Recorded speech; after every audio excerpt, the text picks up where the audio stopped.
अस्सलाम वालेकुम फ्रेंड्स। आज 16 फरवरी को हम क्रिप्टो का एक और एजुकेशनल कंटेंट जो है वो बनाने जा रहे हैं, जहां पे हम टेक्निकल एनालिसिस करके देखेंगे। क्योंकि अगर हम बात करते हैं 2026 ईयर की, तो ये एक बहुत ज़्यादा टर्निंग पॉइंट है पाई कॉइन के लिए भी और अदर क्रिप्टो प्रोजेक्ट्स के लिए भी। क्योंकि पाई कॉइन के भी जो एसोसिएशन है वो कहीं ना कहीं क्रिप्टो की मूवमेंट के साथ ही होती है। क्योंकि जब हमने देखा कि बिटकॉइन गिरना शुरू हुआ तो पाई की भी प्राइस जो है वो यहाँ पे थोड़ा सा डिक्लाइन देखने को मिली। अब आज अगर हम इस टाइम पे बात कर लें तो जो मार्केट का ट्रेंड है वो इस टाइम पे डिसाइड करेगा कि मार्केट ने 26 में अगेन बुलिश होना है या बेरिश ट्रेंड की तरफ जाएगा। तो इसके ऊपर मेरे कुछ टेक्निकल एनालिसिस हैं, वो मैं आपके साथ शेयर करने वाला हूं। नंबर 1।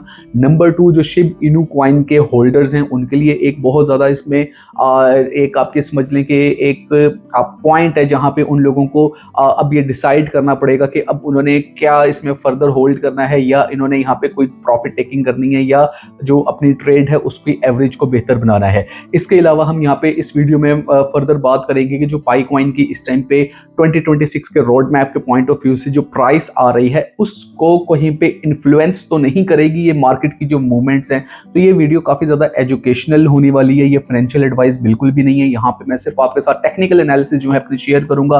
बाकी आपने जो करना है वो अपनी एक रिसर्च करने के बाद आप उसमें जो है डिसाइड कीजिएगा कि आप ट्रेड्स को ओपन रखेंगे या क्लोज करेंगे। तो इस टाइम पे अगर हम आ जाते हैं अपने लैपटॉप की स्क्रीन पे, तो कॉइन मार्केट कैप मैंने आपके सामने ओपन कर रखा है और आज 16 फरवरी 11:30 बजे का टाइम हो रहा है सुबह का।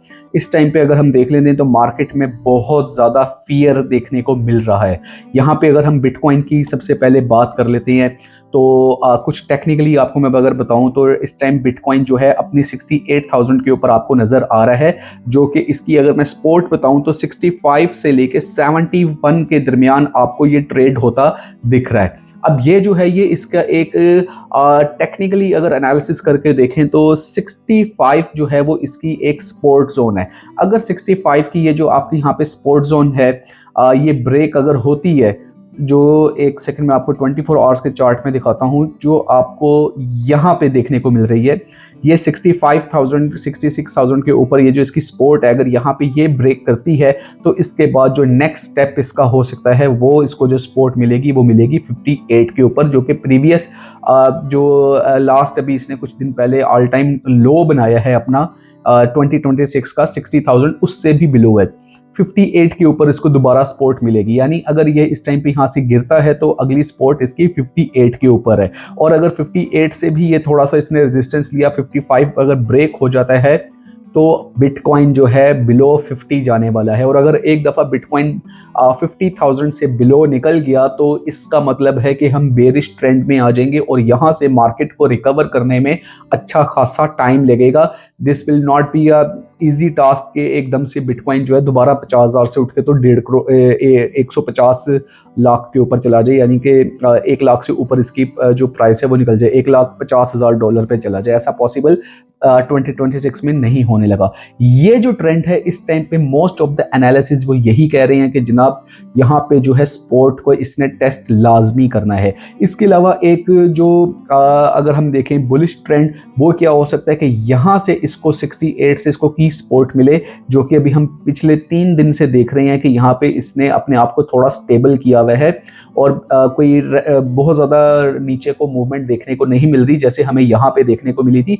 अगर ये मोमेंटम अपना कैरी करता है तो यहाँ से हमें देखने को मिलेगा कि ये जगह 71,745 ये इसका नेक्स्ट जो है वो रेजिस्टेंस होगा, यानी ये यहाँ पे इसको टेस्ट करने जा सकता है। और अगर ये रेजिस्टेंस यहाँ पे 71,000 की ब्रेक होती है तो अगला स्टॉप इसका मेरे भाईजान अडियाला आपका सीधा सीधा बनेगा 90,000 के ऊपर, 94,000 के ऊपर। ये वाली जगह पे हम इसको दोबारा रेजिस्टेंस में देखेंगे।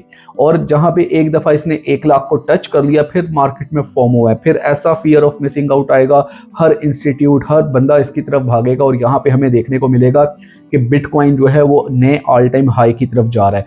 तो कहने का मतलब ये है कि इस टाइम पे जो मार्केट बता रही है बिटकॉइन की, वो बहुत ज़्यादा टेक्निकली अगर हम देखें तो एक ऐसे सिनेरियो को क्रिएट किया हुआ है जहां से बेरिश भी हो सकती है और बुलिश भी हो सकती है। और इसके साथ ही अगर हम देखते हैं अदर क्रिप्टो के प्रोजेक्ट्स को, तो जैसे ही बिटकॉइन मूव करता है तो उस बिटकॉइन की मूवमेंट को तमाम जो कॉइन्स हैं वो फॉलो करते हैं। इथेरियम 5,000 से गिरा है 2,000 पे, XRP भी जनाब 3 को टच किया था, दोबारा 1.5 पे आ चुका है, और BNB 1200 पे गया था, 600 पे इस टाइम आपको देखने को मिल रहा है। सोल 200 से 84 के ऊपर आया हुआ है, 84 के ऊपर। इसी तरह से डोज कॉइन भी काफ़ी गिरा है। यहाँ पे जो एक सबसे ज़्यादा दुख वाली बात है, जो कि मेरा फेवरेट कॉइन है, शिब इनू कॉइन। अगर हम इसकी बात करते हैं तो शिब इनू कॉइन ने काफ़ी ज़्यादा इस टाइम पे मार्केट में जो है अपने आप को गिराया है। यहाँ पे आपको मैं इसका ऑल टाइम का चार्ट दिखाता हूँ, जो कि देख के बाकायदा दिल ही दुखता है कि इसने जो 21 में ऑल टाइम हाई बनाया था, अब 2025 के बुल रन में भी ये उसके हाफ तक नहीं जा सका। यानी यहाँ पे हमें 21 में लगा था कि ये बस अब जीरो किल करता करता तो $1 की तरफ को जाता महसूस होगा, लेकिन उसके बाद हमने देखा कि ये काफ़ी ज़्यादा नीचे आ रहा है। और इस टाइम पे अगर हम देखें तो ये जो इसकी 50 के साथ 66 प्राइस है, ये आपको फील हो रहा होगा, शो हो रहा होगा कि इस टाइम पे ये बॉटम इसका है। इससे अगर ये नीचे जाता है ना, तो मेरे भाई शिब इनू होल्डर्स के जितने भी होल्डर्स हैं उन सब के लिए ये एक वार्निंग है कि मेरे भाई अगर ये इससे नीचे ब्रेक करता है ना तो कोलैप्स कर सकता है, क्योंकि ये इसकी की सपोर्ट लेवल है। इस बॉटम से नीचे इसने कभी नहीं गया सिंस 2021। तो ये इस टाइम पे बहुत ज़्यादा देखने की चीज़ है, यहाँ से इसको रिकवर ही करना होगा। और इस कॉइन को, ये मीम कॉइन को रिकवरी जो है वो सिर्फ और सिर्फ एक हाइप जो है वही दे सकती है। इसके अलावा बिटकॉइन की मूवमेंट का इसके ऊपर जो इम्पैक्ट है वो बहुत कम आता है, क्योंकि ये एक फोमो के ऊपर कॉइन चल रहा है। तो शिब इनू कॉइन के जितने भी होल्डर्स हैं उनको यहाँ पे अब डिसाइड करना होगा कि इन्होंने क्या करना है। इसी तरह से अगर हम बात करते हैं अपने डिफरेंट प्रोजेक्ट्स की, तो यहाँ पे आपको ये सारे प्रोजेक्ट जो हैं वो नीचे गिरते नजर आ रहे हैं। लेकिन इनमें अगर पाई कॉइन को देख लें तो पाई कॉइन इस टाइम पे $3 पे अपना ऑल टाइम हाई बना के, लास्ट ईयर ये गोल्डन डेज थे, फरवरी का मंथ मुझे याद है लास्ट ईयर हम किस तरह सेलिब्रेट करते थे नेटवर्क ओपन को। तो वहाँ पे $3 को ऑलमोस्ट टच करके आज ये 0.17 के ऊपर है, मीन्स के अपनी बेस प्राइस से भी डाउन आया हुआ है। लेकिन इसका यहाँ पे एक जो पॉजिटिव चीज़ है वो ये है कि इसका इम्पैक्ट बिटकॉइन के थ्रू नहीं होता है, बिटकॉइन का इसके ऊपर कोई असर नहीं होता। ये यहाँ पे सिर्फ और सिर्फ अपनी जो मार्केट को रीड करता है या मार्केट को मूव करता है, वो अपनी जो एक यूटिलिटी और इकोसिस्टम और जो पाईकोर टीम की ऑफिशियल अनाउंसमेंट्स हैं उसके तौर पे होता है। तो अब जो मार्च का मंथ आ रहा है, यहाँ पे हमें देखने को मिल सकता है कि पाई में जो है कुछ बेहतरी आए। अब इतनी प्राइस गिरने के बाद भी जो इसका रैंक है वो 50 से बेहतर होके तो 45 पे आ चुका है। सर्कुलेशन सप्लाई जो है 9 बिलियन के अगर जो है अबव जा चुकी है। तो ये एक जो टेक्निकल एनालिसिस थी, ये मैंने आज आपके साथ इस वीडियो में शेयर की हैं, जहाँ पे अब आपको जितने भी होल्डर्स हैं ख़ास तौर पे उनको पता चला होगा कि प्राइसेस कहाँ पे जा रही हैं और क्या इसमें जो है पॉसिबिलिटीज़ देखने को मिलेंगी। तो आई होप कि ये काफ़ी ज़्यादा एजुकेशनल पर्पस कंटेंट था, नॉट अ फाइनेंशियल एडवाइस। आपके लिए बहुत टू दी पॉइंट मैंने अंडर द कम्युनिटी गाइडलाइंस मैंने ये वीडियो बनाया है, आपको अच्छा लगा होगा। टू दी पॉइंट वीडियो था, अगर अच्छा लगा तो इसको लाइक, सब्सक्राइब और शेयर लाजमी करें। और नेक्स्ट वीडियो तक के लिए मुझे इजाज़त दें, फिर एक ऑथेंटिक कंटेंट के साथ दोबारा हाजिर होऊंगा। तब तक के लिए अल्लाह हाफिज़।